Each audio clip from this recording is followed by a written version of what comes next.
Muy bien, amigos, y ya mismo tomamos contacto y le agradecemos por esta presentación en Radio Cámara al presidente de la Cámara Argentina de la Construcción, a Iván Sesech. Iván, ¿cómo te va? ¿Todo bien?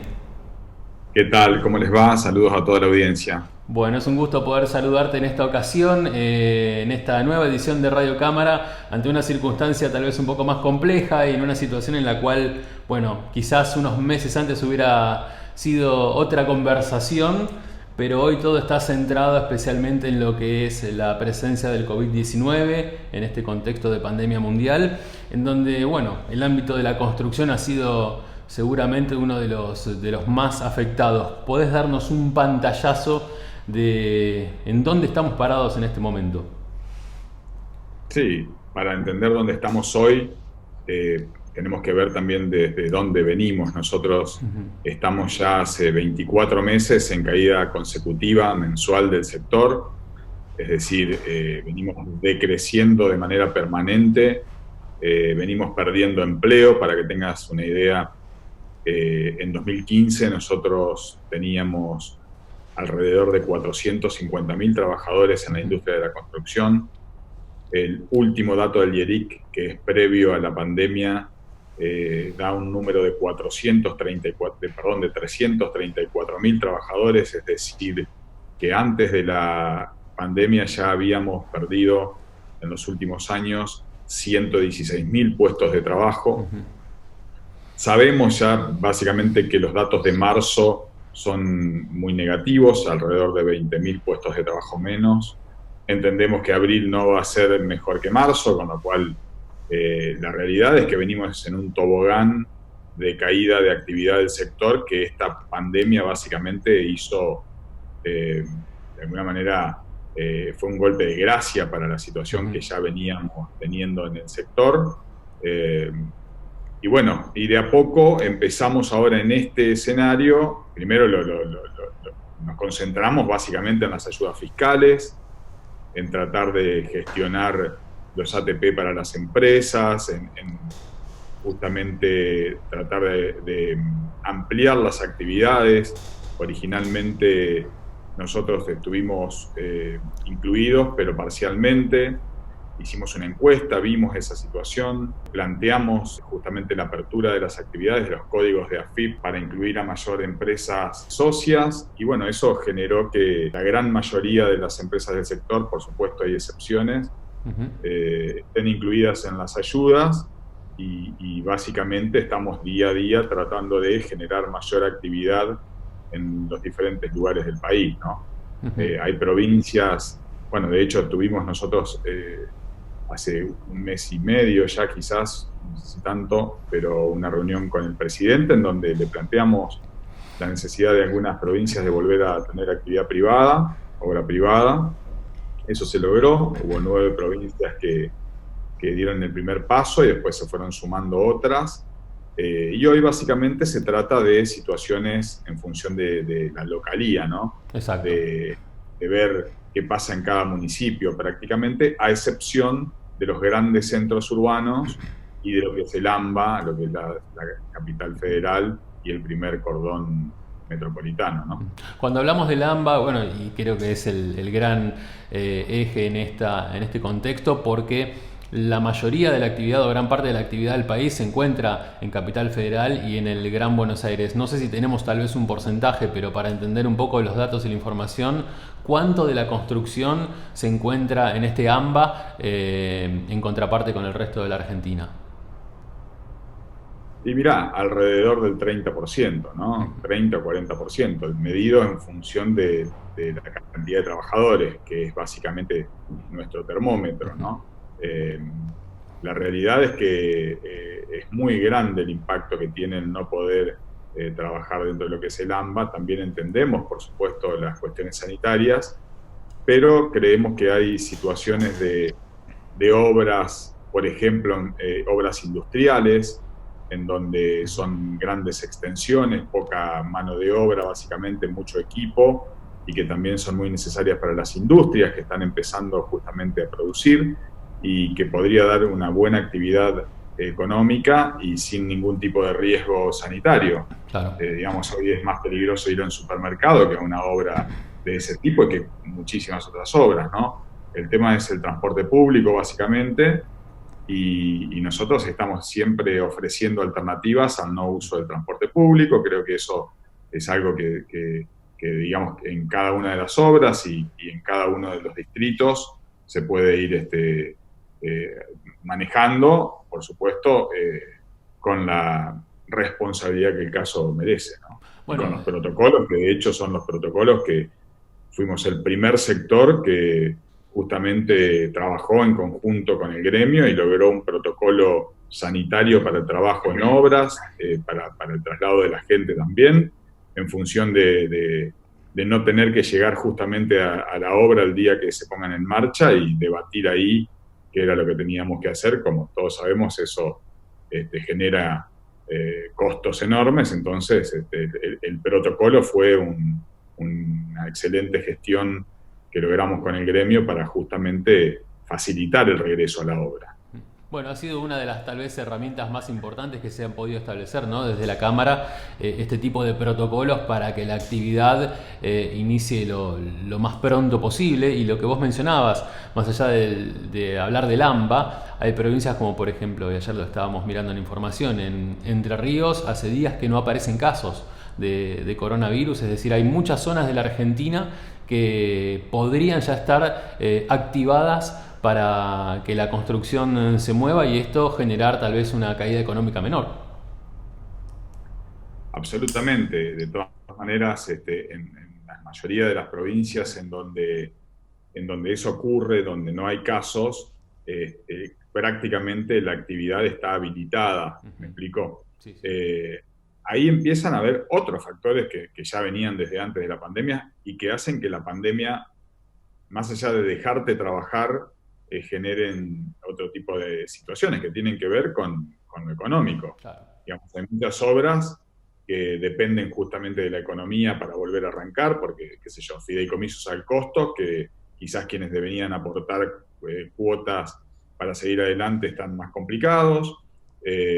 Ni hablar el Estado a niveles provinciales y municipales está hoy abocado prácticamente al pago de sueldos.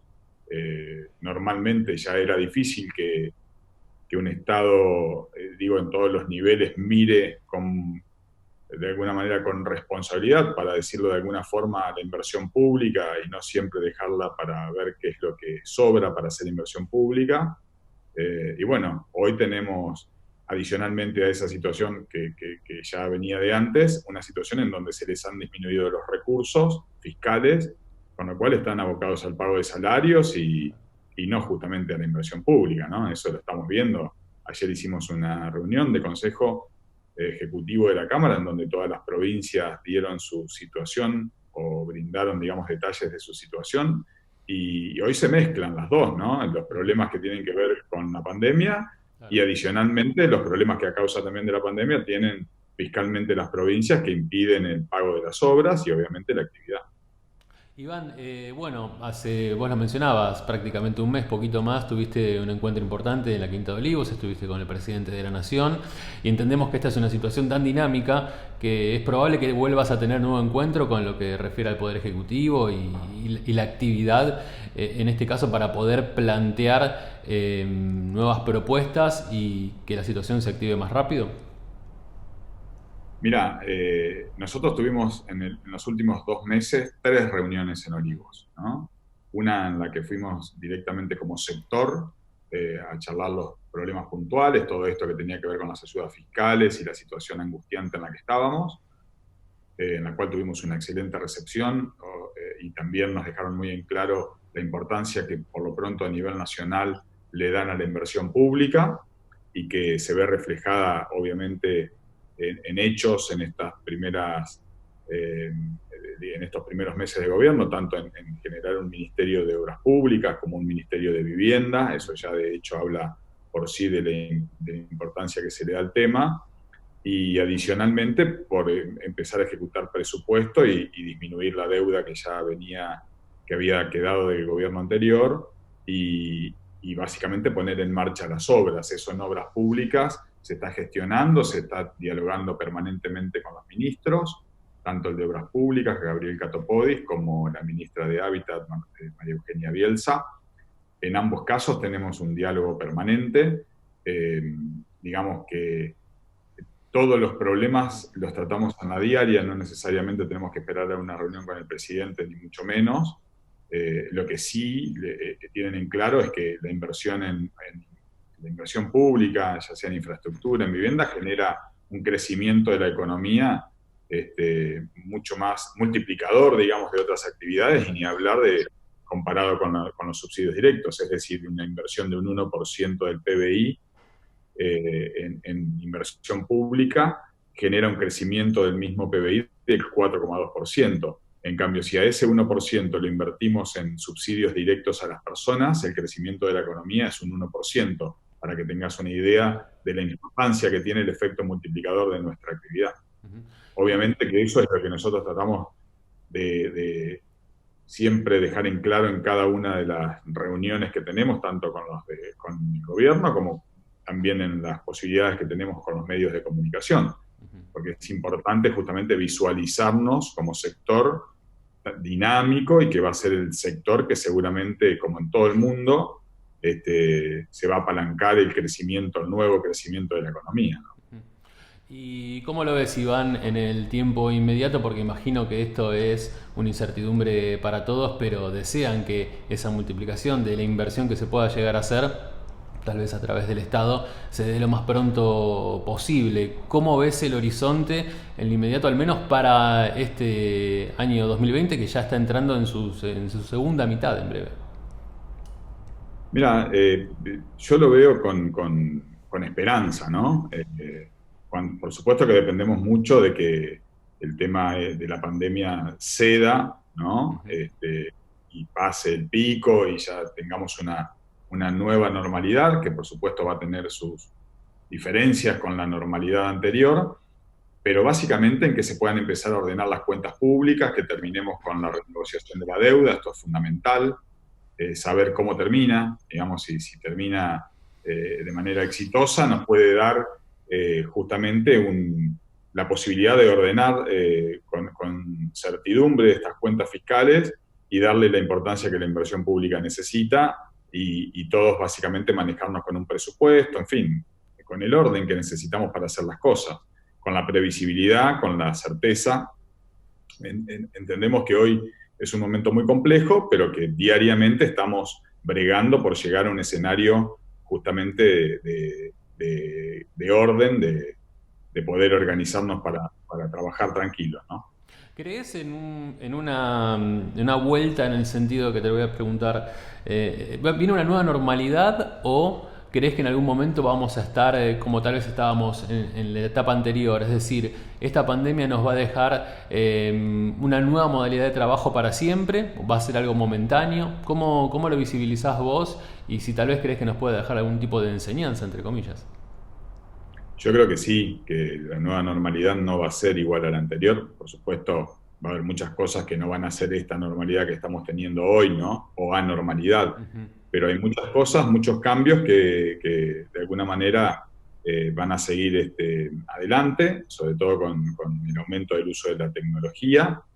Y adicionalmente, en nuestro sector, esta situación de la importancia del protocolo, en este caso sanitario, va a ir de la mano de darle la importancia que tiene en obra a otras cosas que ya veníamos trabajando, pero que de alguna manera con este momento en el que estamos pasando y viendo que las obras se tienen que organizar sí o sí de otra manera, nos van a permitir tener una visión más flexible con respecto a la importancia justamente que tiene la higiene y seguridad en el trabajo más allá de esta pandemia. Creo que eso ya es algo que nos va a quedar, así como también van a cambiar, por supuesto, los productos que el mercado de la construcción va a ofrecer a su demanda, ¿no? Para que entendamos la importancia de un balcón hoy en día, digamos, o de un patio, ¿no? La verdad es que hay cosas en las que nunca nos hubiéramos preguntado o no hubiéramos dudado al momento de hacer la compra de un departamento o el proyecto, en nuestro caso. Y hoy justamente te cambia desde esa óptica absolutamente todo el negocio en cuanto a lo que tiene que ver con el aspecto inmobiliario, ¿no?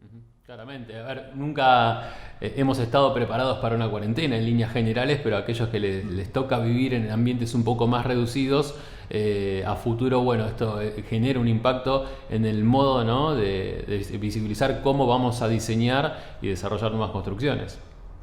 Sí, pero adicionalmente me parece que la gran enseñanza que nos tiene que quedar, más que a nosotros, a los dirigentes que circunstancialmente ocupan sus cargos en el Estado, es la importancia de la inversión pública, ¿no? La importancia de tener un buen transporte público con la mayor cantidad de alternativas posibles, la importancia de tener un buen sistema de salud, con la inversión que necesita en los tiempos que necesita, no tener hospitales que estamos 10 años para empezarlos y terminarlos, lo mismo con las cárceles, lo mismo con la educación.